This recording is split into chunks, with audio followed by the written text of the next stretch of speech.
ito na yung available na unit dito sa Yamaha Premio Kalilangan Bukidnon branch. What's up mga idol? Andito tayo sa Yamaha Premio Kalilangan Bukidnon branch para makapag-update ng mga unit nila dito. Magkano yung price ng bawat unit nila? Nakapromote ba sila ngayong buwan na to? Kung naghahanap ka ng scooters, available dito yung Mio Gear. Available siya dito. Meron siya 2 piraso. Pagdating naman sa Mio I, available dito. Meron siya. Tapos pagdating sa Mio Patch yung mga idol to, available din siya dito. Meron siyang 2 pirasong kulay. So kung naghahanap ka naman ng underboard na matindi pagdating sa power output niya, available dito si Sniper 155 ABS version at standard version. Kung naghahanap ka ng scooters na pang-long drive, available dito si Yamaha Aerox 155, Yamaha NMAX TICMAX version. Natin yung bawat presyo ng bawat motor nila dito sa Yamaha Premio Kalilangan Bukidnon branch. Ito na yung available na unit dito sa Yamaha Premio Kalilangan Bukidnon branch. Standard version, meron sila ditong 3 piraso. So, meron siyang price nito. Itong cyan blue nila na 3. 1, 2, 3. Tapos ito naman yung ABS version. Ngayong month na to na 143,100 pesos yung price niya. At pagdating naman sa down payment, 12,000. Yung 1 year is 14,070. 2 years niya, 8,225. At 3 years na, 6,315. Ditid ka, meron kang 200 pesos na rebates. At pre-insurance ka na, helmet saka jersey. So dito yan sa ABS version nila. At pagdating naman sa standard version, so ito siya, meron na available dito na 3 piraso. Ito naman yung price niya, 122,700. So walang pagkakaiba, hindi siya tumaas, hindi rin siya bumaba. Meron siyang 10,900 pesos na down payment at 1 year na 11,900, 2 years na 7,000 at 3 years na 5,380.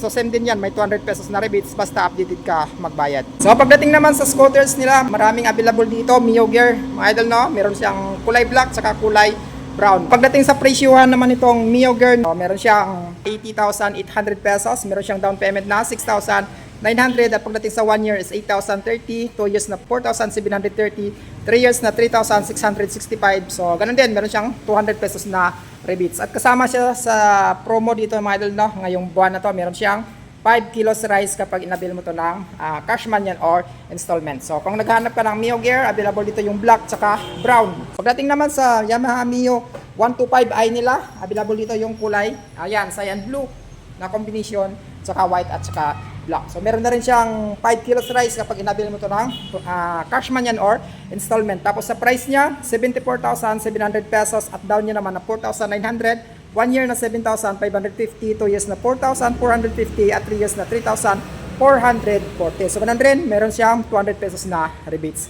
At meron naman dito, Yamaha Pasio. Meron siyang 90,500 pesos na cash at 7,900 pesos naman yung down mo at 1 year na 8,920, 2 years na 5,245 at 3 years na 4,045. So meron dito ang 2 piraso na Pasio mga idol no, kung naghahanap ka. At pagdating naman sa on-road off-road nila na underbone, pwede ito mga idol no, si Yamaha PG1i. So meron siyang price na 82,200 pesos tapos yung down niya is 7,900. At pagdating naman sa 1 year 7,990, 2 years na 4,705 at 3 years na 3,635. So pagdating naman sa XTG 125 nila, kung nahili ka sa trail, available siya dito. So 125cc. So meron lamang siyang price na mababa lang, 89,700 pesos tapos yung down niya is 7,900, 1 year na 8,780, 2 years na 5,168 at 3 years na 3,985 lamang. Meron din ditong Yamaha Mio Gravis na goods talaga for long drive. Belong siya sa 5 kilos rice kapag inabil na to ng cash money or installment. Tapos ito yung price niya, 84,000 pesos sa SRP, 6,900 yung down niya.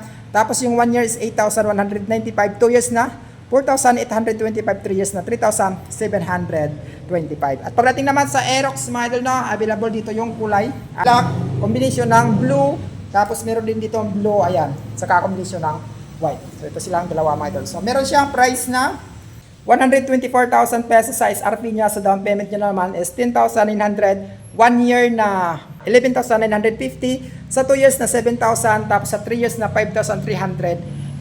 At pagdating naman sa NMAX, no, mga idol, available dito yung ABS version nila. So ito, so tingnan natin yung price niya. Meron ditong kulay black. So 154,200 pesos yung price ni NMAX na ABS version. Tapos sa down niya naman is 15,000. Yung 1 year is 15,015, 2 years na 8,770, at pagdating naman sa 3 years is 6,730. So meron na rin siyang 200 pesos na rebates. Pagdating naman sa Yamaha NMAX TicMac version nila, available din siya dito. Kasama siya sa 5 kilos rice kapag kinuha ito ng cashman yan or installment. Meron siyang price na 175,900 pesos tapos yung down niya is 20,000. 1 year na 16,640, 2 years na 9,710, at 3 years na 7,445. Kapag on time ka magbayad, meron kang 200 pesos na rebates with LTO registration package, free insurance, helmet, saka jersey. So kung isa sa mga unit na nabanggit natin yung nagustuhan nyo, visit na lang kayo dito sa Yamaha Premio Kalilangan Bukidnon branch. So located lang yan siya dito sa entrance bus terminal at open sila mula Lunes hanggang Sabado mula alas 8 ng umaga hanggang alas 4 ng hapon.